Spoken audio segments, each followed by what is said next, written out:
여러분 안녕하세요, 트렌드입니다. 9월 10일 진행된 애플의 9월 이벤트 다들 잘 보셨나요? 아이폰 11이 공개가 된 이후 사람들의 반응은 제각각이었는데요. 공개된 아이폰 11을 보고 2020년 아이폰으로 존버를 결정하신 분들도 계실 테고 생각보다 괜찮은데? 라며 구매를 결정하신 분들도 계실 거예요. 오늘은 아이폰 11 구매를 생각하시는 분들을 위해 아이폰 11과 아이폰 11 프로 시리즈를 비교해보는 시간을 가져보도록 하려고 합니다. 아이폰 11과 아이폰 11 프로 시리즈를 놓고 고민하시는 분들에게 조금이라도 도움이 되길 바라며 그럼 영상 바로 시작하겠습니다.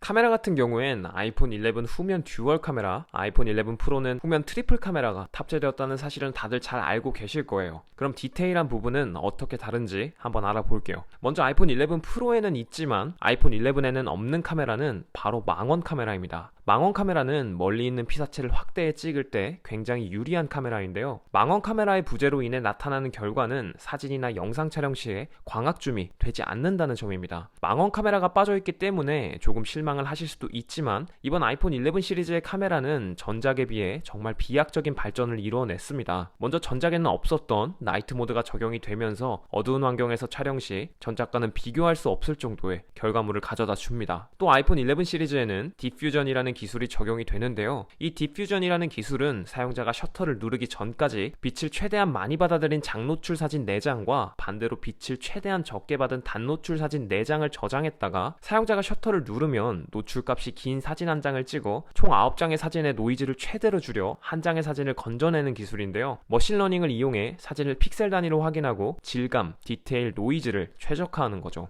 사실 이러한 기술들은 다른 스마트폰에도 적용이 되어 있긴 하지만 늦더라도 확실한 기술과 제품을 가지고 나오는 애플의 제품은 기대를 안 할래야 안 할 수가 없죠. 카메라에 있어서 이 두 모델의 차이점은 망원 카메라의 유무, 이것 말고는 거의 없기 때문에 사실 망원 카메라를 꼭 필요로 하지 않으신다면 카메라 부분에서는 아이폰 11으로도 충분할 것 같습니다.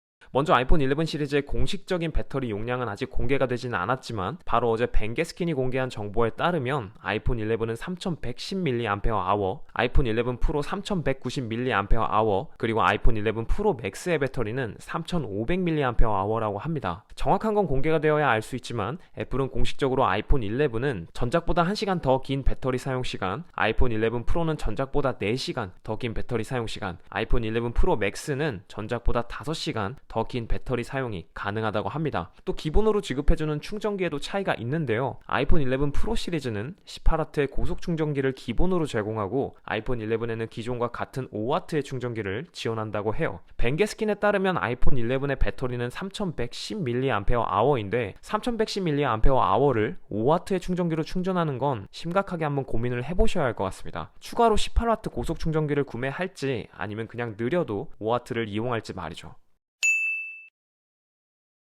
먼저 디스플레이의 크기는 아이폰 11 6.1인치, 아이폰 11 프로 5.8인치, 아이폰 11 프로 맥스 6.5인치로 세 모델 다 전작과 동일합니다. 아이폰 11은 아이폰 11 프로에 비해 디스플레이의 크기는 더 크지만 베젤이 조금 더 두꺼워요. 또 아이폰 11은 LCD 디스플레이가 탑재되어 있고 아이폰 11 프로는 슈퍼 레티나 XDR 디스플레이가 탑재되어 있는데요. 애플은 이번에 아이폰 11 프로 라인에 적용된 슈퍼 레티나 XDR이 역대 아이폰에 적용된 디스플레이 중 가장 밝고 선명한 화면을 선사할 것이라고 해요. 또 아이폰 11 프로의 밝기는 최대 1200니트까지 지원을 하고 아이폰 11은 최대 625니트까지 지원을 합니다. 또 명암비도 200만 대 1과 1400대 1로 차이가 있습니다. 결과적으로 아이폰 11은 LCD가 적용이 됐고 아이폰 11 프로는 OLED가 적용이 된 건데 사실 전작인 아이폰 XR과 아이폰 XS에서는 큰 차이를 느끼지 못했던 건 사실이에요. 이번 아이폰 11 프로 시리즈에 적용된 슈퍼 레티나 XDR이 역대 아이폰 중 가장 선명한 디스플레이를 제공한다고 하니 제품이 출시되면 실제로 한번 비교를 해보고 결정하시는 게 좋을 것 같습니다. 방수 등급은 세 모델 다 IP68 등급으로 등급은 같지만 아이폰 11은 수심 2m에서 최대 30분까지 보호가 가능하고 아이폰 11 프로와 아이폰 11 프로 맥스는 수심 4m에서 최대 30분까지 보호가 가능하다고 합니다.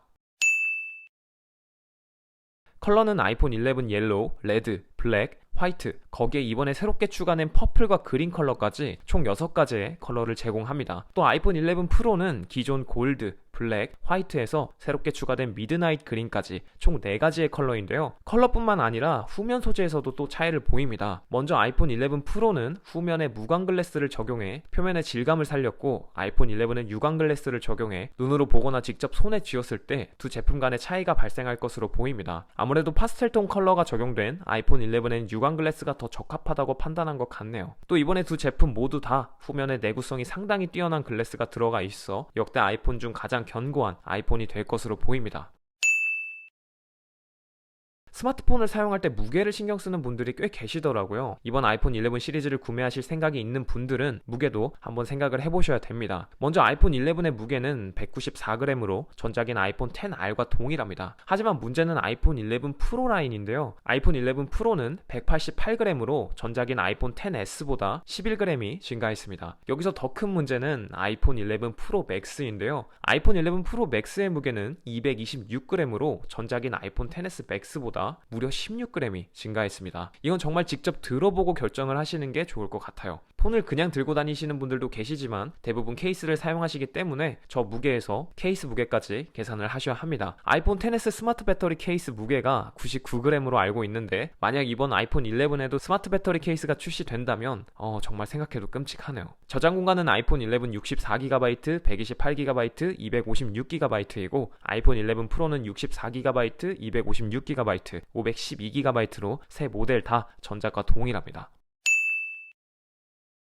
제일 중요한 가격에 대해서도 한번 자세히 알아볼게요. 먼저 아이폰 11 3종의 가격은 아이폰 11 $699, 아이폰 11 프로 $999, 아이폰 11 프로 맥스는 $1099인데요. 아이폰 11 프로와 아이폰 11 프로 맥스의 가격은 전작들과 동일한 가격으로 출시가 되었지만 아이폰 11은 전작에 비해 $50 인하된 가격으로 출시가 되었습니다. 애플의 고가 정책에 몸서리를 치는 분들에겐 상당히 매력적인 가격인데요. 아이폰 11의 전작인 아이폰 XR이 준수한 가격과 괜찮은 스펙으로 사람들에게 인기를 끌게 되면서 올해 아이폰 판매량 1위를 계속 달렸죠. 이렇게 사람들에게 큰 인기를 끌었던 아이폰 XR의 후속작이 $50나 가격 인하가 이루어져 출시가 됐다는 사실은 상당히 충격적이면서 매력적인 것 같습니다. 애플이 책정한 아이폰 11의 가격이 시장에서 과연 어떤 결과를 불러올지 상당히 궁금해지네요. 네, 이렇게 오늘은 새롭게 출시한 아이폰 11 3종의 차이점들을 알아봤는데요. 이번 아이폰 11 시리즈를 보고 사람들은 혁신이 없었다고 하지만 전 개인적으로 이번 아이폰 11의 혁신은 가격이 아닐까 합니다. 애플은 매년 아이폰이 출시될 때마다 가격 인상을 진행해 왔는데 이번 아이폰 11 시리즈는 동일한 가격 또는 가격 인하를 결정했습니다. 이번 아이폰 11의 가격을 보고 애플의 프리미엄 정책에 등을 돌렸던 소비자들의 귀를 다시 솔깃하게 만드는 소식인 것 같습니다. 지금보다 소비자들의 입장을 더 생각해주는 애플이 되길 바라며 오늘 영상 마치겠습니다. 제 영상이 도움이 되셨다면 구독과 좋아요도 꼭 눌러주시고 그럼 저는 다음 영상에서 뵐게요. 감사합니다. 이상 트렌디였습니다.